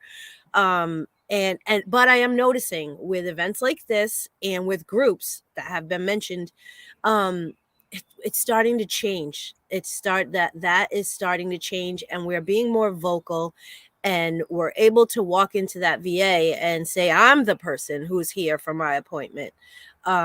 So yeah, I have noticed that the winds are changing a little bit, and we're being a lot more vocal. A lot more organizations are coming out and, advocating for women veterans. Yes. And I just wanted to say, because this came up last year about women veterans, whether or not they do or don't wear a veteran's hat. And some women actually do wear the veteran's hat, which is totally cool, but not all women do. And I think as a society, when we walk into Dunkin' Donuts and we see that cluster of guys in the corner with their World War II, Korea, Vietnam hats, as a society, we're more likely to say, hey, let me buy you a coffee, not realizing that the woman sitting at the table is not a spouse, that Right. she too served, but she doesn't have the cool hat. Right. And so I think that like the hat thing came up last year, and I just wanted to address it that, yeah, some women are wearing the hats. Not all women do wear the hats. Some women do. I don't wear the hat. I do have vet tags. Two quick, interesting stories. I was pumping gas near our old office in Pawtucket, and this gentleman walked out and he said, "Oh, is that you or your husband?" And I was like, "It's me." And yet down here on my little corner of the country world, I was pumping gas again, and these two women were in a car and they were backing out, and they both rolled down their windows and they were like, "God bless you. Thank you." No question. No question. They were hooting and hollering from the car, which embarrassed the mess out of me. But at the same time, I loved that, that support that, they didn't even question. They didn't think it was my husband's car, who doesn't exist, by the way. But they just, so you get both ends of the spectrum. We had a fantastic Veterans Day parade that highlighted all women veterans in our little town. And we don't look for the recognition, but I'll be the one to say that it feels good when you get it. It does. You don't never really know what to say, but just to not be questioned whether or not it was you is very important to me, and to those that I know that are close to me that also served. And yes, Miss Christina, VBA will also help you with your claim. Yes. And, that's one of the beauties for those folks who are watching from other parts of the country. Here in Rhode Island, we are that little speck on the map. We are not part of New York or Connecticut or Massachusetts. And because we are so small, a lot of us know each other because geography is not so much of a barrier here. So we do actually know each other to shout each other out on live streams. And I think one of the cool things about this event is there are people watching who now know you. So, when you're out pumping gas, I encourage everybody to shout out to Maya. That's not fair. Gina wears a hat. Shout out to her. Yeah, shout out to Gina also. And I have to say, Gina Marie Rodriguez Doherty, who's watching, that's what I'm saying. she is also an amazing volunteer with the Alzheimer's Association. So if there are any women warriors here who are caregiving for somebody who has dementia, or they're experiencing that in their family or in their friends, sorry, Gina, didn't warn you. I'm calling you out. Drop Gina a message because she's a really good advocate and a really good educator on the topic of the Alzheimer's and other related dementias. She's good people, of course. Oh, yeah. Yes. So for Veterans Inc., do you have any fundraisers coming up? How can people support the work that you do? Can they donate? What would work for Veterans Inc. to make it grow and reach more? We have so many things coming up. So that's why I encourage everybody to go to the website. There are so many things. We just recently had a golf drop. That one's kind of cool. Everybody loves that one. We have a run. We have, during Thanksgiving, which is a phenomenal giveaway that Veterans Inc. does. They put together the entire meal, the whole basket, for veterans to come through headquarters in Worcester. But what we also have is a few of us from some of the surrounding states. We drive our vehicles up there, we pop our trunks open, and we gather turkeys, and then we reach out to other organizations closer to us for the fixins or a card to help go with that. But all throughout the year, there are events that we hold, because that's our bread and butter. The grants only go so far, but that's our bread and butter is fundraising, as with most nonprofits. And there are so many opportunities on the website. I encourage you all to check it out and visit. There's so many opportunities to donate. Please do. Oh, Maya, it has been great fun having you on today. I am really glad that you're able to join us and, Thanks for share having about me. Veterans Inc. We will get together in real life soon. Yes, we will. Thank you, my friend. So, everybody, we have had some really amazing speakers, really amazing information shared today. I encourage you to have hit the like button, the follow button, all the bells and whistles that come with social media, and share this out, because women warriors are our fastest growing population of veterans. So, there's, on all probability, people you know who really could use the information that was shared today. So I encourage you, please share it out. RA Elder Info was notified of the need for a printed resource guide for our military members, veterans, and their families.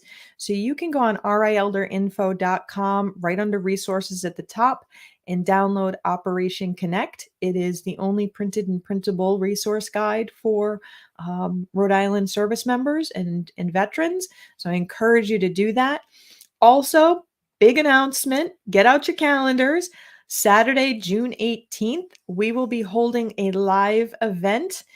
It is a Saturday from 10 to 2 at the 2111 Plainfield Pike Johnston. It will be our third annual Calling All Veterans Day. It's going to be a huge resource fair that has just a lot of cool stuff that's going to be there. So mark your calendars, big announcement. You're hearing it here. I am so grateful to all of our participants today. I am thankful to 321 Media and Cross Country Mortgage and England Studio for allowing us to be able to bring this to you. So now that we have gone through this wonderful program, I would like to invite Chaplain East back up to give our closing prayer and to lead us in a moment of silence for those who have not come home. Reverend? Absolutely. Can you hear me, Deb? Yes. This has been an amazing morning. Lots of information from some very powerful women who are dedicated to meeting the unique needs of women warriors, while at the same time inspiring and empowering us to be whole. As we close this occasion, let us do so by attending to our spirituality. I am a firm believer that no cure that fails to engage our spirit can ever make us well. So please join me in a moment of silence, meditation, and prayer as we hold in our hearts and minds the state of our world and our need for mercy and grace.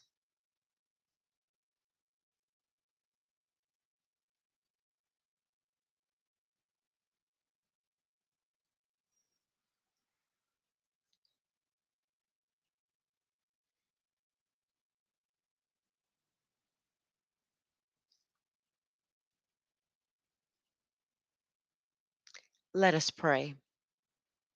Almighty Creator, giver of peace, we pause to acknowledge and pray for the strength of our nation and the contributions and sacrifice that women veterans have given in the defense and protection of the freedoms enjoyed by many. Thank you for their perseverance, their tenacity, and courage during peacetime and war, at home and abroad. For we know their sacrifices were great. May their spirit and bodies that have been scarred by their service be renewed and made whole. May their nights, haunted by memories too painful for the light of day, be replaced with a renewed sense of peace and security. Hear our prayer that women veterans everywhere be placed in a position to find sources of consolation to facilitate healing for their invisible and visible wounds. May we pray continuous protection and spiritual strength to those who have served and to those who are currently serving. May our sacrifices be a beacon of change for all women veterans now and in generations to come. May we begin to remember to seek beauty in the midst of all things, the beauty before us, the beauty behind us, the beauty above us, and the beauty all around us. May it be ever so present in our lives that we may find hope and comfort now and forevermore. Amen. Amen. Thank you so much, Chaplain. Thank you. This was beautiful. I appreciate you coming on to close us out and send us all home. Amen. Thank you for having me, Deb. Thank you. Mhm. As you can see, it was another amazing Calling All Women Warriors event. I encourage you all to share and like and get connected with each other. That's what it's all about. We're all in this world together. Thank you all for joining me. Have a blessed day.